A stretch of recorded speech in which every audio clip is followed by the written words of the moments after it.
Fala galera, beleza? Quadrinheiro velho, Rob Renoir, Danilo. E a gente tá fazendo um Joy Venture aqui, vídeo duplo. Você viu que legal? Puta merda, eu desenterrei essa, hein? Caramba. eu não sabia que eu tava fazendo isso. E foi tão Eu também não espontâneo, sabia, não. foi tão espontâneo, velho. Eu nem sei o que é isso. É uma parceria. Estamos fazendo uma parceria, um vídeo em conjunto com o Danilo do Mestre do Universo. Legal? Então esse vídeo ele não é continuação, ele é uma parte, duas partes, que não tem ordem, e que você vai ver uma parte dele lá no canal Mestre do Universo, beleza? Links aqui embaixo. Aproveitando que tá no começo mesmo, aproveite e já se inscreve no canal, que depois no final eu sei que você vai esquecer, você vai sair correndo pra ver outra coisa, então já aproveita agora, já se inscreve, mesmo que você não tenha assistido, já curte aqui embaixo. Exatamente. Legal? Faltou falar o tema. Ah, é. Então é que eu tô falando demais, né? Então eu vou deixar vocês falarem o tema. Fala aí o tema. Tá, o tema. Fala, Danilo, fala você. Qual o tema? A gente decidiu fazer uma lista com 20 HQs e 20 quadrinhos que você precisa ler antes de morrer. Vai ter 10 aqui no canal do Alan, 10 lá no meu canal. E se eu fosse você, eu ficava até o final, porque tem muita coisa boa.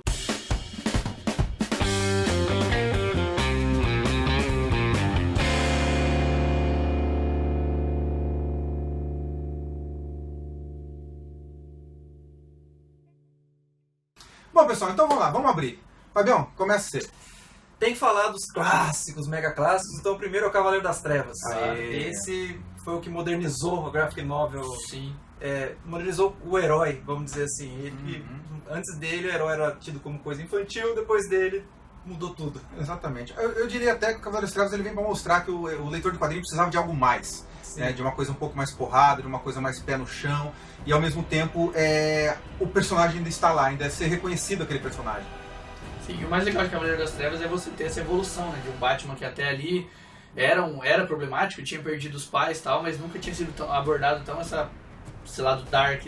Uma coisa muito importante, essa lista não tem ordem de melhor e pior. Exatamente. É uma lista. Exatamente. Tá? Não tem, esse tá em primeiro porque é melhor, esse tá em... Não, beleza? Todas eu acho que estão no mesmo nível, se a gente for Exatamente, comparar são aqui, né? Acho que são essenciais. obras-primas. Segunda dica pra você ler é Demolidor, o Homem Sem Medo. Também é uma história sem precedentes, recontam a origem do Demolidor. É Frank Miller, né? Frank Miller. Desenhado pelo John Romita Jr. Sim. Um traço muito legal, tem muita achura, pra quem gosta de desenho. Nossa, é uma expressão fantástica. Sensacional. Então você tem ali a origem dele toda de novo. E é mais uma vez o Frank Miller deixando os heróis mais dark, né? Repare que é o segundo que a gente indica exatamente. já com o Frank Miller. E é o segundo que ele transforma um pouco aí, deixa mais pesado, mais humano, menos heróico e muito mais problemático, tanto o Batman quanto o Demolidor. Acho que ele faz isso com os dois. A terceira leitura que a gente vai indicar pra vocês é a saga da Fênix Negra, que é, sem dúvida nenhuma, uma das maiores sagas dos X-Men, dos quadrinhos. Não é spoiler pra ninguém, a capa já apareceu aqui que o Alan vai colocar na edição e ela tá a Jean Grey morre nessa saga, mas é sem dúvida nenhuma um dos clássicos aí da Marvel. A saga mais famosa do X-Men é essa. É a saga mais famosa e a melhor, né? Sem dúvida nenhuma, a melhor saga dos X-Men. E é interessante, porque o que a gente tem falado sobre as revistas até agora, que são a parte da humanização, Sim. embora Cavaleiro das Trevas, Homem Sem Medo e várias outras que a gente vai citar, que aconteceram mais ali do meio pro fim dos anos 80, a saga da Fênix Negra já aconteceu mais no começo. Sim. Porque os X-Men sempre teve essa pegada mais humana, né? Mais pé no chão, abordando preconceito e coisa e tal. Então quando você entra na saga da Fênix Negra e acontece tudo o que acontece, você começa a falar assim, cara, eles vão matar. Heróis importantes morrem. Porque até então tinha morrido o Pássaro Trovejante, morria um outro personagem secundário, mas matar Jean Grey foi um grande marco dos quadrinhos.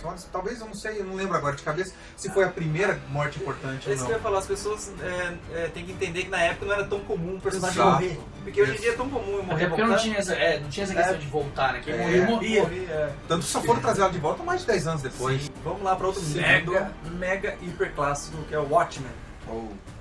Cara, essa leitura é imperdível. O filme foi uma adaptação incrivelmente boa, porque durante muito tempo foi considerado uma história infilmável. Lembro que já vinham falando desse filme para filmar há muito tempo. Não só por causa de efeitos, mas por causa da história em si. A complicação da história. Contexto. E é uma história cheia de texto, cheia de coisa, cheia de questionamento, né? Então era difícil. Ele é meio uma desconstrução do herói também. Ele não pega nenhum herói conhecido, mas ele pega equivalentes. Exatamente. E o Coruja, que é o Batman, né? Então ele sabe pegar algumas coisas. Então ele é meio como se ele inventa um universo paralelo, mas meio que fazendo uma crítica nessa ideia de que é uma sociedade em que existem heróis fantasiados e tal. E numa época de Guerra Fria, né? Numa Isso. época que o mundo tinha medo de ser destruído a qualquer momento. Os diálogos do Alan Moore são fantásticos e em Watchmen eu acho que atinge níveis assim. Diálogo e igual. narrativa, né? Sim. O que é isso? Pra mim, a melhor graphic novel já escrita ever, assim, com certeza. Merece, tanto que foi o primeiro quadrinho que ganhou o prêmio de literatura. É verdade. Antes de Watchmen, nenhum quadrinho tinha ganhado o prêmio de literatura e o Watchmen foi o primeiro a ser reconhecido dessa forma e importante demais pra história dos quadrinhos. V de Vingança, galera. Também é uma outra que você bom. precisa ler. É um quadrinho muito político, Sim. né? Não é um super-herói, mas é um cara que, meu, é muito superversor e faz você pensar pra caramba. A grosso modo, é uma sociedade distópica, Isso, né? sim. Um futuro distópico que existe uma figura contraventora que luta contra esse governo totalitário. Uhum. E ele acaba recrutando uma garota pra essa luta dele. Basicamente, assim, muito a grosso modo é isso. Aí Uhum. depois só lendo mesmo pra saber. Sim. E que o acontece. mais legal é quando que o Alan Moore consegue, mais uma vez, como ele faz um ótimo, contextualizar Uhum. a política da época, né? Sim. E apesar de ser um futuro, é muito...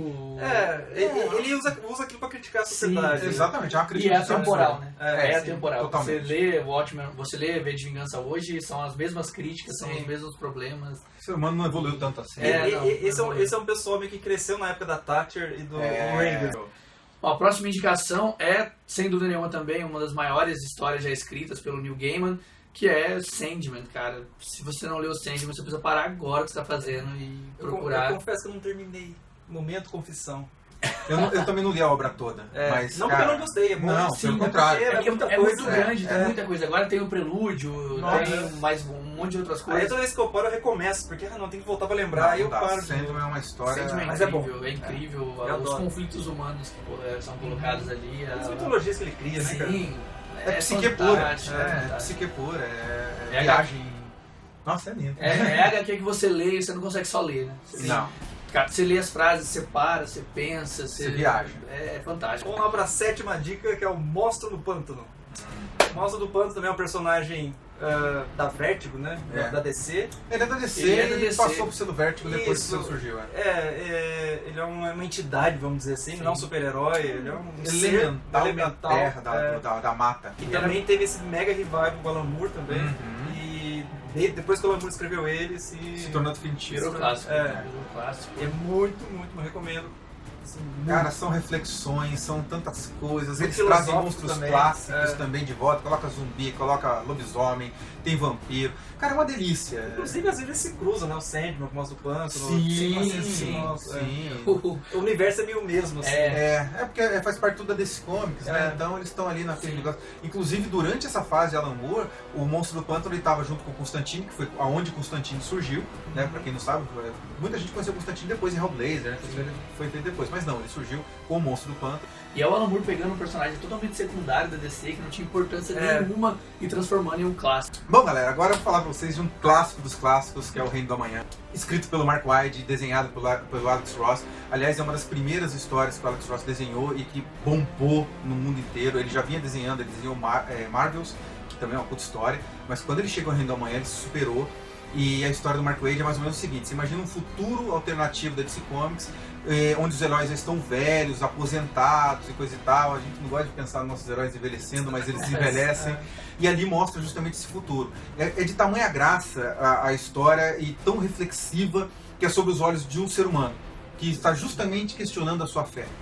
E é legal porque quando você pega o making off dessa história, quando você vê como que ela foi criada, de onde que vieram os personagens, o personagem-chave da história, que é um reverendo, ele é baseado no próprio pai do Alex Ross. Ele desenhou homenageando o próprio pai dele, assim, visualmente. Bom, e agora a gente chega no evento que marcou a DC Comics, né, que dividiu a DC Comics ali no início dos anos 80, que é a Crise nas Infinitas Terras, sem dúvida nenhuma também, uma das histórias fantásticas que a gente tem todos os multiversos da DC colidindo, a DC tentando zerar tudo, né, e começar tudo de novo, e que é feito de forma fantástica. E crise teve que acontecer, porque o universo DC foi envelhecendo, então chegou uma hora que tava tanta coisa mal explicada, mal feita, que os roteiristas não tinham como criar mais nada. Então foi assim, a ponto de partida, zero. E o melhor é que depois de Crise, o que vem depois é muito bom, né? Porque você tem o Batman sendo recontado pelo Frank Miller, você tem o John Barney com o Superman, George Pérez com Mulher Maravilha. Então, apesar de Crise ser um ponto final, o que vem depois é tão fantástico quanto, então vale muito a pena de acompanhar. Sim, agora a gente vai fechar esse vídeo, certo? Sim. Porque você vai ver 10 aqui Isso. e 10 lá na... No Mestre No do Mestre do Universo. Universo. No Mestre do Universo. É por nossa, mano. Os Mestres do Os Universo. Mestres do Universo. Universo É o Universo só, não. Ou não, depende se é de 5 anos. Ou os Mestres do Multiverso. Pode ser.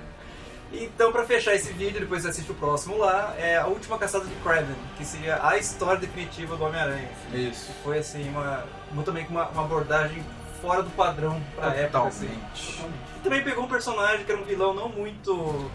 Expressivo. Era um vilãozinho ruim. Era um vilãozinho que não era bom. meio brega até, né? Aquele estilo dele, sempre achei ele com aquela roupa de leão.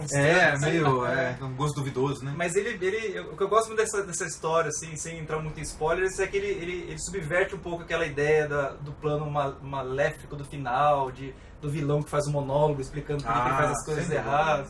Isso é bem fora do padrão, assim, é uma história muito boa. Bom, pessoal, então a gente está fechando aqui esse vídeo. Se você não viu ainda o vídeo do Mestre do Universo, vai para lá. Se você já viu, nosso muito obrigado aqui. E é isso. É isso aí. Um abraço. E até o próximo vídeo. Um abraço.